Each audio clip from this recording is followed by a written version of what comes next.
Hey, this is Tom from MVP Chess. Welcome back to my series on Bobby Fischer's seminal work, My 60 Memorable Games. In this video, we'll be analyzing game number 32 that Fischer played versus Mikhail in Bled 1961. Will this be Fischer's first victory against Tal? We shall see. Before we jump into the analysis, don't forget to smash that subscribe button and join Team MVP. I really appreciate your support.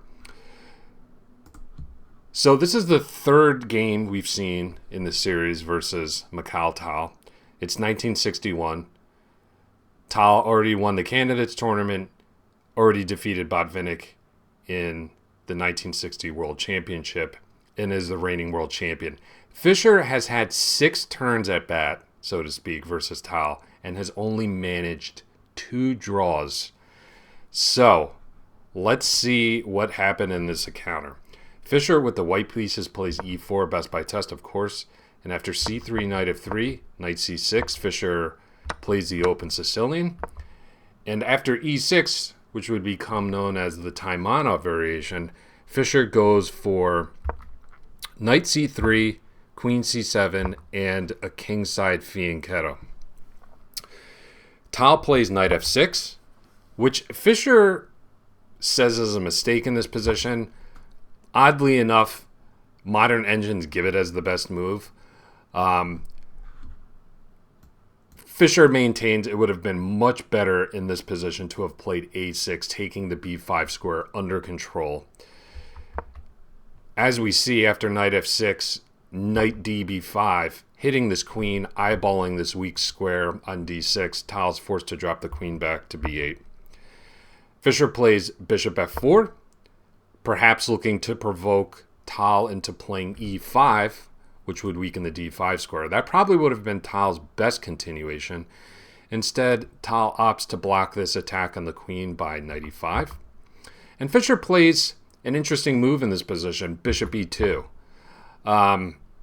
You would have expected him to play bishop g2 since he had played g3 and just fianchetto the bishop. But here, the bishop on e2 prepares the queen coming to d4, a nice central square for the queen, and it also keeps an eye on the b5 square, which will be relevant later in the game. After bishop c5, Fischer plays an instructive move here. Okay, he exchanges one advantage for another. He captures on e5, okay, relinquishing this strong dark square bishop in order to quickly gain space in the position. So Fischer, as of move 12, already has a massive space advantage on the king side and in the center, and this knight has nowhere good to go.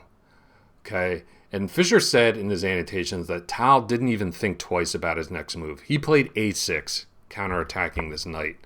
No way was he going to drop the knight back to g8. He would have gotten blown off the board. So Fischer takes. We have pawn takes. Fischer grabs the pawn on g7, hitting the rook. And we have knight e4. Nice move by Fischer. Attacking this bishop, centralizing the knight, and eyeing a lot of these really weak dark squares in Tal's position, which is why Tal plays bishop e7, trying to take them under control. And Fischer continues with his plan. Queen d4, as we talked about before. This is a nice active square for the queen. Also, very importantly, defending the g7 pawn here. Tal plays rook a4, trying to force the queen back, but Fischer's got a nice intermediate move here, knight f6, forcing the exchange, and now the queen comes to a really active square on f6. Controlling a lot of the key dark squares around the king and still providing defense to this really important passed pawn on g7. After queen c7, I really like Fischer's next move. He castles queenside here. Okay, notice the relative safety of the kings. Okay, Fischer's king much safer than Tal's. This does give up the pawn on a2, but after king b1, this rook is just driven back to a6. So now we see the importance of keeping this bishop on the f1 a6 diagonal. Fischer can play bishop takes b5 here. His intuition told him that the b5 square would be really important in this position, as it often is in these lines where white is playing a knight into b5. So, nice play by Fischer. Rook b6, the bishop drops back to d3, and we have pawn to e5. So, I will turn it over to you for the first time in this position. Fischer to play. With Tal's last move, pawn to e5, he has revealed an attack on the queen. So how should Fischer respond in this position? Pause your videos and have a think.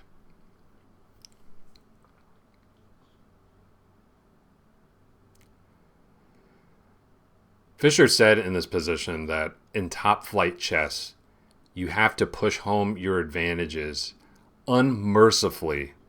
Okay, what Tal was really hoping for in this position, which Fischer avoided, was queen takes e5. Now,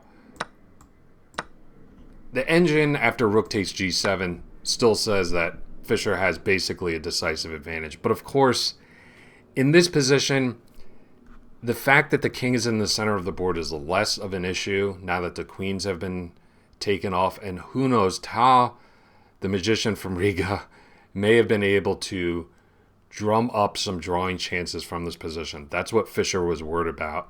He was intent on bringing home the full point for the first time against his friend and nemesis. So congratulations if you found the awesome move f takes e5. Boom! It's a queen sacrifice. But after e takes f6, Fischer's idea becomes clear. This rook on g8 is completely imprisoned. The basic threat in the position is just to play bishop takes h7. So Fischer's going to win back his material with interest. Tal finds the only move in the position to really keep the game alive, queen c5. Where after bishop takes h7, queen g5. Tal knows he's losing the rook on g8, but at least he can pick off some of these pawns for his troubles. So Fischer captures, queen takes f6.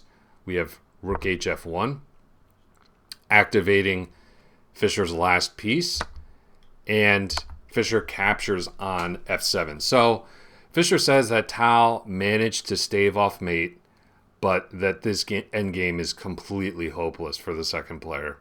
Still, you got to convert, and Fischer does so in spectacular fashion.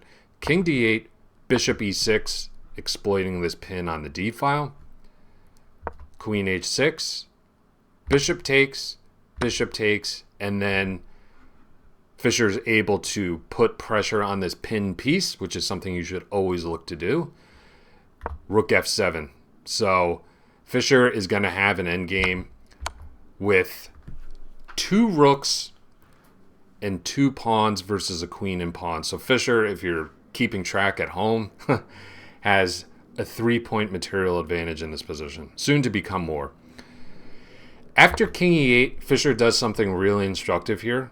So pay attention, all you tournament players, was that he gave a series of checks here just to gain some time on the clock. Okay, he's not in any rush.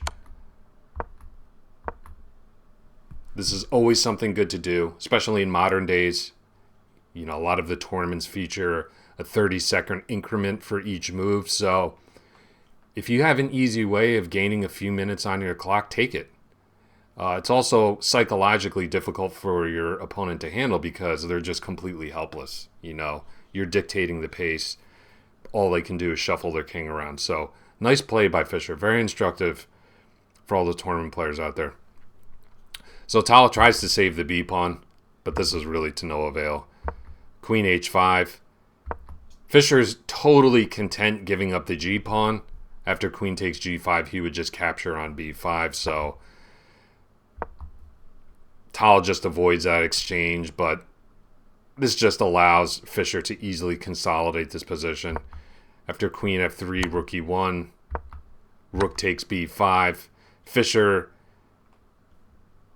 is now up 3 clean pawns. There aren't many chances for a perpetual here, specifically because the rook is nicely defending the back rank notice how cut off Black's king is. This position is completely hopeless.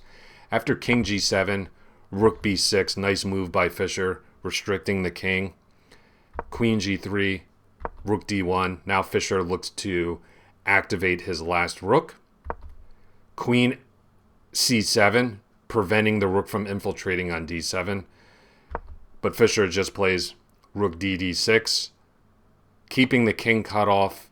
There's really not much for Tal to do in this position. And after queen c8, b3, just giving the king some luft, king h7 and rook a6. In this position, Tal resigned the game. There's just no way that he can prevent the simple advance of Fischer's passed pawns, and will likely have to either give up his queen or get checkmated in this position, especially given how cut off and passive this king is. So, with this win in Bled 1961, Fischer picks up his first victory against Mikhail Tal.